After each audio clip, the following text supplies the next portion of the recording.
Hi folks, CodeTutor here and my name is Anil Deshpande.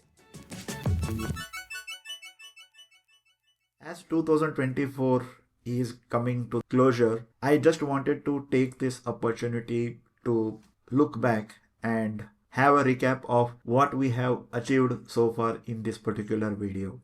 So in this year, we started with Jetpack Compose Series, and it was a continuation of the Jetpack Compose that we had started at the end of previous year. So in this year, we started trying to understand concept of how to work with the themes, shapes, and then we understood navigation, Jetpack navigation, passing the data between one compose to another compose, and then later point in time we also explored the scaffold. And everything we understood how to work with the new Jetpack Compose and composables. We understood how to work with the side effects, how to work with the MVVM design pattern using the view model along with Jetpack Compose. So if you have gone through that particular series, by the end of it, you should be comfortable with building a feature-rich UI application using Jetpack Compose, adhering to MVVM design pattern, and with a proper navigation technique built into the Jetpack Compose. And then later we moved on to another important concept, which is the room database. Room database is where all your data resides on the device. And it's not like as if we have not explored on-device database on CodeTutor before. We had a complete series on SQLite database, but then once again there was a request from all of you folks that room database is something that you wanted, and I went ahead and created a complete series on working with room database, and that too with Jetpack Compose. So that was really fun. And after that I also took a slight detour from regular mobile application development related videos on Android. So I started also doing videos on decluttering the AI concepts, artificial intelligence. I created 3 videos, but then I also saw that there was not much traction on those videos and stopped in between. But then I also saw lot of comments asking why I have stopped those. So looks like there is a lot of interest. So in next year, in 2025, what I would like to do is keep a regular stream of videos related to artificial intelligence, large language models, anything that might be relevant at that point in time. So you can expect a couple of videos on that subject along with the usual stuff that we typically do on CodeTutor. And then once that was done, I basically asked you folks to just give me some idea on what new videos that you wanted. And one of the high requirement was on solid principles.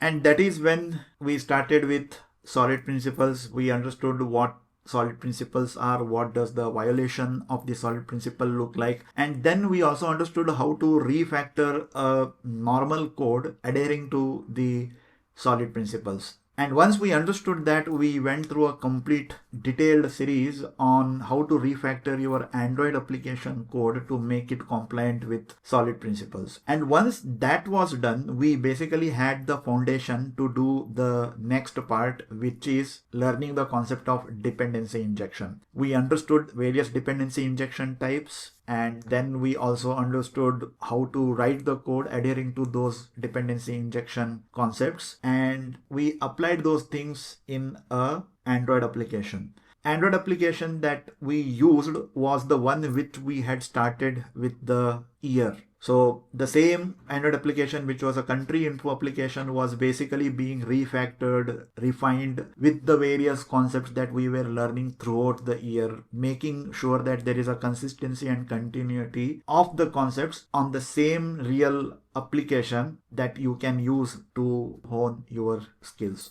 As the year is ending, we are going to continue the dependency injection series into the next year, and you will start seeing more content on the dependency injection frameworks like Hilt, Coin going forward. And after that, we will continue to explore more concepts, and of course I will be asking you folks what are the new topics that you would be interested in, and based on that we will take a call on what new topics that I can make a tutorial series on. So overall in this year we published almost around 74 videos, and 11 shorts, and a lot of new things happened in this particular year. I almost got around 1100 subscribers. Not a big number, but that doesn't really matter. What matters is what I was able to do considering how much limited bandwidth I had. And next year, probably that is something that I want to change. Probably more videos, but let's see how it goes. But I will try to make sure that I am publishing more videos and more relevant videos that you might be interested in. I don't want to stick only to coding related tutorials.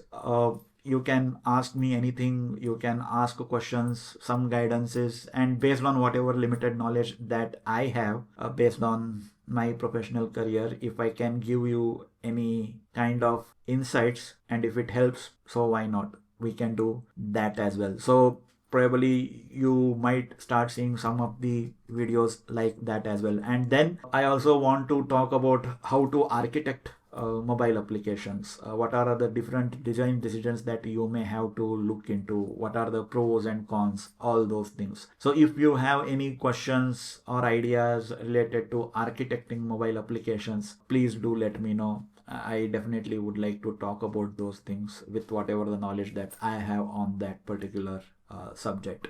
And other than that, a couple of new features also got launched on CodeTutor. For example, there was a super thanks that was launched, and a couple of people actually did use super thanks to contribute to the channel. I am ever grateful to those, and thanks. Product tagging feature was also introduced. So now in videos that I will be publishing, you will see certain products which might be relevant for my audience, like keyboards, tablets, laptops, technical books, or anything which if you are interested in buying, you can buy it from the tagged products section of my videos. Of course, you will be contributing to channel, and in that way you can help the channel grow as well. And the comment section was always very inspiring. It gives me basically ideas and course corrections on my YouTube channel that really make my work a little bit easy and keep me focused on what things I should concentrate on and what I can ignore. So that was great. And other than that, one of the biggest thing that happened was at the year end, almost in the month of December, the dubbing feature got enabled, the auto dubbing. So now going forward, all the videos that I would be uploading will be available in multiple languages. So English is by default, of course, then you will get Japanese, Spanish, Portuguese, French, German. So that is another new feature that I am really excited about. So next year and going forward, all the new videos would be using this particular auto dubbing feature. So thanks a lot. It has been a great year, and looking forward to 2025. Happy New Year, Merry Christmas, take care, bye. Brings us to the end of this particular video. Don't forget to like, comment, share the video and subscribe to the channel. Take care, bye.